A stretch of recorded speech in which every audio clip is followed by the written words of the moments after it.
अस्सलामु अलैकुम वरहमतुल्लाहि वबरकातुहू। मैं हूं आपका मेज़बान हाफिज़ मोहम्मद दानिश। मोहतरम सामीन नाज़रीन, आपके सवालात के जवाबात के लिए हमारे साथ मौजूद हैं मुफ्ती अहमद बिन मोहम्मद अरशद ख़ान साहब।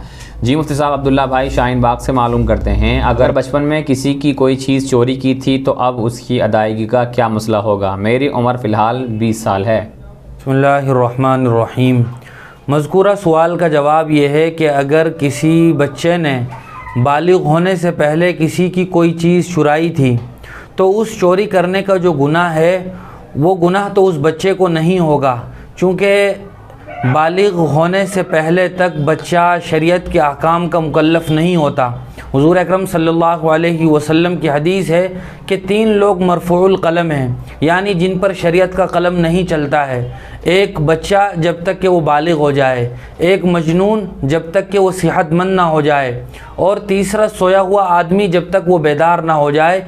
ये 3 आदमी ऐसे हैं कि इन तीनों हालतों में आदमी पर शरीयत के अहकाम लागू नहीं होते हैं। लेकिन बच्चे ने बचपन में जो चीज़ चुराई थी वो उस चीज़ से बरी नहीं होगा। उसके लिए ज़रूरी होगा कि वो उस चीज़ को हकदार तक और जिसकी चीज़ चुराई थी उस मालिक तक पहुंचाए।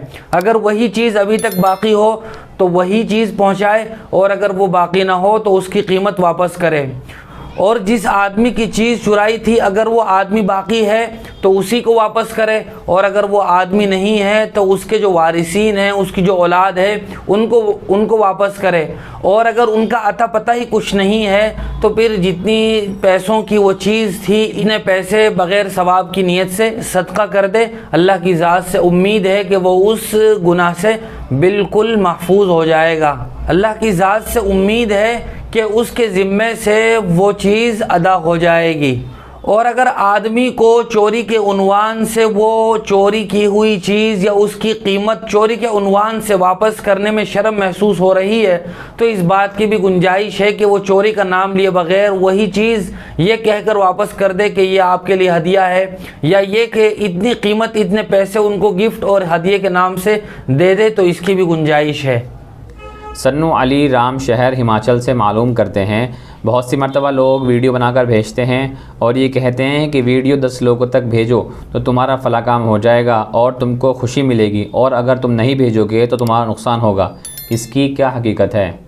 जी हाँ, बहुत सी मरतबा मोबाइल पर इस तरह के मैसेजेस मौसूल होते रहते हैं। लोग एक दूसरे को फॉरवर्ड और शेयर करते रहते हैं कि अगर ये मैसेज तुम 10 आदमियों को भेजोगे तो तुम्हें ये खुशी हासिल होगी, या ये कि तुम्हें जन्नत मिलेगी, और अगर तुम नहीं भेजोगे तो तुम बदकिस्मत हो जाओगे, तुम्हारा नुकसान हो जाएगा। याद रखना चाहिए कि जन्नत मिलने और न मिलने, खुशी मिलने और न मिलने का मदार वो 10 आदमियों को मैसेज भेजने पर मौकूफ़ नहीं है, बल्कि वो इंसान के अमाल पर मौकूफ़ है। और ये नुकसान उस वक्त बढ़ जाता है, ये बात उस वक्त मज़ीद ख़राब हो जाती है जब वो मैसेज भी गलत हो। बहुत से लोग रमज़ान की खुशखबरी के उन्वान से मैसेज भेजते हैं और अपनी तरफ से मन घड़त उसकी फजीलत बयान करते हैं और उसकी निस्बत अल्लाह के रसूल सल्लल्लाहु अलैहि वसल्लम की तरफ भी कर देते हैं। गोया हदीस के उन्वान से मन घड़त बात एक दूसरे को भेजते हैं तो इसका गुनाह बढ़ जाता है। अगर कोई मैसेज सही भी हो, हदीस सही भी हो, बात सही हो, तब भी दूसरे को भेजना उस आदमी के लिए ज़रूरी नहीं है। लेकिन अगर वो सही बात दूसरों को सवाब की नीयत से भेज देता है तो फिर उस पर सवाब मिलेगा। लेकिन 10 आदमियों और 5 आदमियों की कैद लगाना ये बिल्कुल गलत है। उन्हीं साहब का दूसरा सवाल है, अगर कोई आदमी भरे मजमे में कुरान मजीद की झूठी कसम खाए तो उसका कफ़ारा क्या होगा? जी हाँ, अगर कोई आदमी झूठी कसम खाता है, गुज़श्ता के किसी वाक़े पर कसम खा रहा है कि मैंने मिसाल के तौर पर कुरान की कसम फ़ुला आदमी को इतने पैसे दे दिए थे, या ये कि कुरान की कसम मैंने तुम्हें ये बात नहीं कही थी, पिछले दिनों की किसी चीज़ के बारे में वो कुरान की कसम खा रहा है, तो इस कुरान की झूठी अगर वो कसम खा रहा है तो वो गुनहगार होगा। उसे चाहिए कि वो अल्लाह तबारक व तआला से तौबा व इस्तिग़फ़ार करे। लेकिन अगर कोई आदमी आइंदा की किसी चीज़ के बारे में कुरान की कसम खाता है कि मैं कुरान की कसम में फ़ुला काम नहीं करूँगा, कुरान की कसम में फ़ुला से बात नहीं करूँगा, फिर वो कर लेता है तो फिर वो कसम का हानिस हो जाएगा, फिर कसम का कफ़ारा अदा करना पड़ेगा। या ये कि किसी आदमी ने ये कसम खाई कि कुरान की कसम में फ़ुला काम करूँगा, करने की कसम खाई और फिर वो नहीं करता है तब भी वो हानिस हो जाएगा, उसे कसम का कफ़ारा अदा करना पड़ेगा। और कसम का कफ़ारा यह है कि आदमी 10 मिस्किनों को पेट भरकर खाना खिलाए या एक आदमी को सदक़े फ़ित्र की मिक़दार के बराबर गेहूँ या उसकी कीमत दे दे या 10 आदमियों को वो एक जोड़ा कपड़ा पहनाए। और अगर इनमें से एक आदमी कोई चीज़ न करे तो फिर 3 रोज़े मुसलसल रखना ज़रूरी है, दरमियान में कोई दिन न छूटे, 3 दिन कंटिन्यू उसे रोज़ा रखना है। एक साहब का सवाल है, हुज़ूर अकरम सल्लल्लाहु अलैहि वसल्लम की बिअसत से पहले अरब के लोग किस दीन पर थे? हुज़ूर अकरम सल्लल्लाहु अलैहि वसल्लम की बिअसत और नबूवत से पहले अरब के अक्सर व बेशतर लोग बुत परस्ती में मुब्तला थे। वो मूर्तियों की पूजा करते थे और अलग अलग दिन के नाम से उन्होंने नए नए बुत बना रखे थे, जिनमें से बहुत सारों के नाम ये हैं, एक का नाम हुबुल है, एक का नाम लात है, एक का नाम उज़्ज़ा है, मनात है, इस तरह के नाम थे। वो उनकी पूजा पाठ किया करते थे। और जो कुछ लोग थे वो दीन इब्राहीमी की कुछ चीज़ों पर बाकी थे। मिसाल के तौर पर वो तवाफ़ भी करते थे, इसी तरह हजर अस्वद का एहतराम करते थे, काबतुल्लाह की ताज़ीम करते थे और इसी तरह आशूरा का रोज़ा रखते थे। तो कुछ लोग ऐसे थे जो मिल्लत इब्राहीमी पर कायम थे और आशूरा का रोज़ा यहूद मदीना वो हज़रत मूसा की वजह से रखा करते थे। तो लेकिन हुज़ूर अकरम सल्लल्लाहु अलैहि वसल्लम की बिअसत के बाद अक्सर व बेशतर लोग मक्का में और मदीना में वो इस्लाम ले आए और फिर इस्लामी शाइर और इस्लामी अहकाम पर अमल करना शुरू कर दिया। एक साहब का सवाल है, अगर कोई आदमी जानबूझकर कायदा उला छोड़ दे और फिर सजदे सहू कर ले तो क्या नमाज दुरुस्त हो जाएगी या नहीं? नमाज में जो वाजिबात हैं उन वाजिबात में से अगर कोई वाजिब छूट जाता है, गलती से भूल से छूट जाता है, तो उसके लिए सजदे सहू है, सजदे सहू से उसकी तलाफ़ी हो जाती है, नमाज दुरुस्त हो जाती है। लेकिन अगर कोई आदमी जानबूझकर किसी वाजिब रुकन को छोड़ देता है या ये कि नमाज में कोई चीज़ ममनू है, वाजिब के दर्जे में है, उसका इर्तिकाब जानबूझकर करता है, तो फिर सजदे सहू से उसकी तलाफ़ी नहीं होगी, नमाज फासिद हो जाएगी, नए सिरे से नमाज अदा करनी पड़ेगी। मिसाल के तौर पर जैसा कि सवाल में है, क़ादा उला, तशहुद क़ादा उला ये वाजिब है।